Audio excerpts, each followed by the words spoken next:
বান্দা জুতা নাই, হাঁটতেছে কষ্ট লাগে। গরিব মানুষ হাঁটে কষ্ট লাগে, এই জন্য মনে মনে আল্লাহ আমাকে তো গরিব বানাইলা, এক জোড়া জুতা পায়ে দিয়েও হাঁটতে পারি না। মনে মনে এই কষ্ট নিয়ে আল্লাহর কাছে এই কথা বলে বলে মনে মনে সামনে পথ চলছে যাইতেছে। কতটুকু গিয়ে দেখে রাস্তার পয়েন্টে এক লোক ভিক্ষা করে, তার দুইটা পা ওই নাই।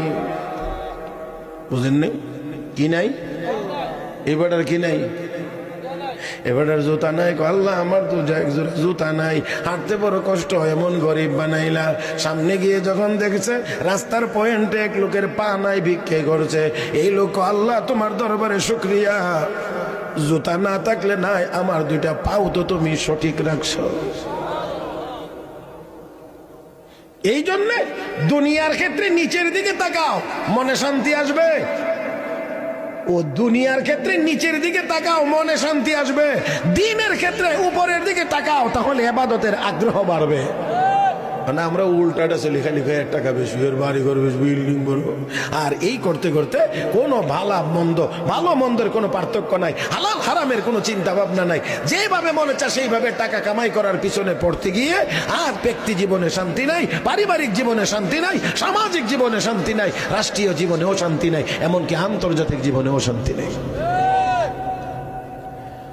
অথচ আল্লাহর কি ওয়াদা, আল্লাহর কি ঘোষণা, মান আমিলা সালিহাম মিন যাকারিন আও উনসা ওয়া হুয়া মুমিন ফালানুহয়িয়ান্নাহু হায়াতান তাইয়্যিবা ওয়া লানাজজিয়ান্নাহুম আজরাহুম বিআহসানি মা কানু ইয়ামালুন।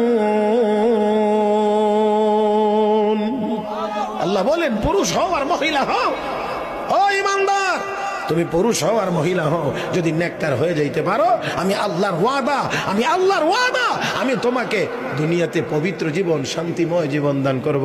মনে রাখতে হবে, অপবিত্র জীবন কোনোদিন শান্তির হয়, অপবিত্র জীবন শান্তির হয় না। এই জন্য চুরি করে টাকা জমানো যায়, শান্তি পাওয়া যায় না। ডাকাতি করে টাকা জমানো যায়, শান্তি পাওয়া যায় না। দুর্নীতি করে হাজার হাজার কোটি টাকার মালিক হওয়া যায়, কিন্তু এমনও সময় আসে প্রকাশ্যে থাকা যায় না, চোরের মতো পালিয়ে থাকতে হয়।